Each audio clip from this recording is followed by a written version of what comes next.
prêcher. Je suis allé rendre le ministère.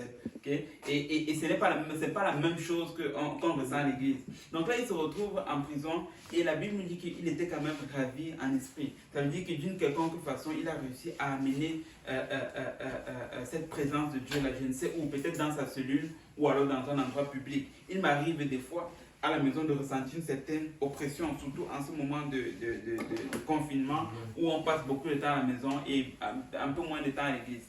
Et il m'arrive souvent de ressentir un peu d'oppression. Mais j'ai très vite réalisé que je ne peux juste pas laisser ça continuer à m'opprimer. À un moment donné, il va falloir que je me lève et que je crée une atmosphère où ce qui est propice à louer le Seigneur. Et c'est ce que nous devons faire dans nos maisons. Et qui sait, peut-être que Dieu permet qu'on passe par ce moment-ci pour que nos maisons deviennent un peu des petites mini-églises. Et je dis bien entre guillemets, pas église dans le sens où on commence à faire... C'est un peu une autre doctrine là, que je suis en train d'enseigner, tout simplement pour dire qu'on ressente la présence de Dieu dans nos maisons. Tu vois? Et la Bible dit qu'il fut ravi en esprit au jour du Seigneur.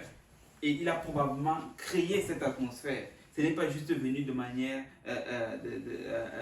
hasardeuse. Il a créé cette atmosphère. Et la Bible nous dit à la suite du verset, « Et j'ai entendu derrière moi une voix forte, comme le son d'une trompette. » Et la suite des événements ici fait probablement tout son sens. Et probablement là pour une bonne raison. Premièrement, il a été ravi en esprit au jour du Seigneur. Pourquoi? Probablement parce qu'il a créé cette atmosphère-là. Et ensuite, il a entendu une voix forte. La plupart d'entre nous, probablement, qu'on a déjà lu le livre d'Apocalypse. S'il y a un livre qui a beaucoup de révélations, c'est probablement le livre d'Apocalypse, d'où son nom. Okay? Ça s'appelle Révélation. Et il commence de cette façon. Il dit, il a entendu une voix forte. Et c'est après ça, maintenant que, imaginez-vous, Jean a eu tout ce que tu lis dans le livre d'Apocalypse. Toutes les révélations que tu lis dans le livre d'Apocalypse. Jésus-Christ va se présenter, je suis l'alpha et l'oméga, et ainsi de suite, le tout-puissant, et puis il va raconter l'histoire des 7 églises, il va raconter les choses qui vont arriver dans la fin des temps jusqu'à Apocalypse 22. Oui, il va raconter tout ceci. Mais comment est-ce que ça a commencé? Ça a commencé par le fait que Jean d'abord a été sorti de sa zone de confort. Il a été jeté en prison où certaines personnes probablement s'auraient dit, ben là c'est fini pour moi, ma chrétienté s'arrête ici. Mais à cause du fait que Jean a continué, c'était en fait tout le début pour Jean. Parce que de là est né le livre d'Apocalypse qui est une source de bénédiction pour vous et pour moi aujourd'hui. Donc si Jean était arrivé en prison et dit que le Seigneur m'a envoyé ici probablement parce qu'il ne m'aime plus ou bien probablement parce que j'ai fait quelque chose, vous et moi on n'aurait pas eu le livre d'Apocalypse aujourd'hui à lire. Ouais. Il a fallu qu'il transforme ce confinement-là dans lequel il était en un endroit où il ressent la présence de Dieu, où il est disposé à recevoir de la part de Dieu pour qu'on puisse avoir le livre d'Apocalypse aujourd'hui. Donc il a été ravi en esprit au jour du Seigneur et il a entendu derrière lui cette voix forte comme le son d'une trompette. Et là, Dieu a commencé à lui parler. Je disais tantôt que la suite des événements ici est importante. D'abord, il a été ravi en esprit et ensuite, il a eu la révélation. D'abord, il a été ravi en esprit et ensuite, Dieu lui a parlé. Moi, ça me fait très peur quand quelqu'un qui, visiblement, a vécu une vie bizarre, ok, je vais m'en tenir juste à ça, je ne vais pas aller plus loin, mais une vie bizarre, on va dire ça comme ça, et qui subitement, au milieu de sa vie bizarre, Dieu lui a parlé.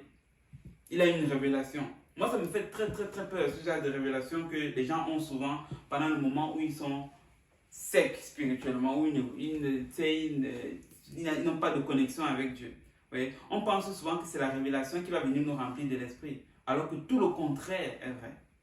C'est le fait d'être rempli en esprit qui va nous prédisposer à entendre les révélations que le Seigneur veut nous donner. Il ne faut pas penser que le Seigneur va venir nous donner une révélation et c'est ça justement qui va commencer à booster notre foi. Et ça, c'est souvent la mauvaise conception qu'on a. On veut tellement avoir une nouvelle révélation. Je vais aller à l'église pour que le pasteur sorte une nouvelle révélation dans sa prédication et c'est ça qui va me booster. C'est faux. Et la vérité est que même si déjà à la base tu n'es pas prédisposé spirituellement, même s'il y a des révélations, tu ne vas même pas t'en rendre compte. Et la prédication qui est une bénédiction pour une autre personne va passer pour toi juste comme un message que tu écoutais à la radio. Voyez-vous? Et tout simplement parce que le cœur n'est pas déjà le cœur n'est pas déjà prédisposé. Voilà. Donc il faut toujours se rappeler ceci, c'est que Jean était d'abord ravi en esprit et ensuite il a entendu une voix forte. Et ensuite il a eu la révélation qui a découlé dans le livre de Révélation, mais le livre d'Apocalypse que vous et moi nous connaissons aujourd'hui. Vous. Et c'est ça mon exhortation. Nous voulons nous rassurer que chaque jour qui passe, nous sommes connectés au Seigneur. Donc que chaque jour qui passe, on reste toujours le plus possible connecté au Seigneur. Et ce que j'entends par ceci, si je peux personnaliser cette phrase, c'est que dans les temps qui courent, il ne faut pas juste attendre que l'Église rouvre comme ça ouvrait avant, pour dire que quand l'Église va rouvrir, ma chrétienté va reprendre comme elle était avant. C'est faux. Il faut que tu trouves un moyen de composer avec les configurations qu'on a pour que ta chrétienté soit même encore mieux qu'avant le confinement.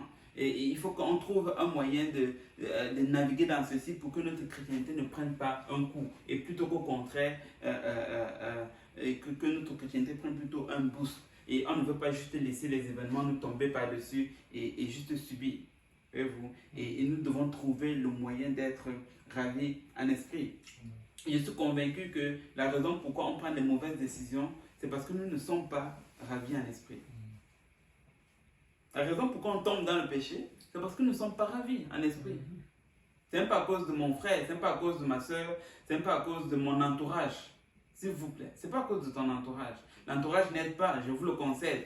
Mais la raison principale pour laquelle nous prenons les mauvaises décisions et nous continuons de faire des erreurs, c'est parce que nous ne sommes pas ravis en esprit.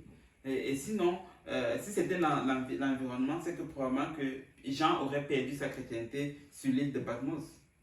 Mais il a quand même trouvé le moyen d'être ravi en esprit le jour du Seigneur.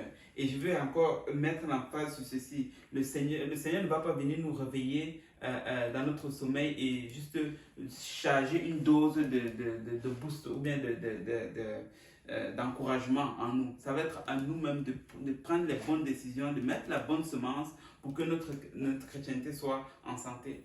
L'exemple peut-être que je peux prendre ici, là, c'est un jardin. Un jardin ou bien un gazon, pour ceux qui connaissent un peu comment ça fonctionne, si tu n'en prends pas soin, c'est juste une question de quelques semaines, ton jardin devient très laid.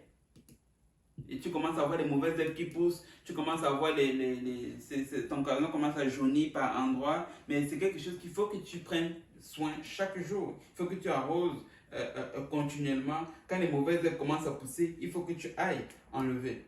Et ce que je vous dis, je l'ai expérimenté devant mes yeux. J'étais allé en voyage pour vacances pendant une semaine. Je suis revenu, je reconnaissais plus mon gazon. J'avais envie de tout enlever. Okay? Tout simplement parce que j'avais fait une semaine ou presque sans l'entretenir. Okay? Et notre vie spirituelle, c'est pareil. Il ne faut pas penser que, même si tu ne vois pas le gros dégât présentement, mais c'est les temps de prière que tu skippes jour après jour, c'est ça qui va finir par scraper, si je peux dire, ta chrétienté. La Bible dit que ce sont les petits renards qui rongent la vigne.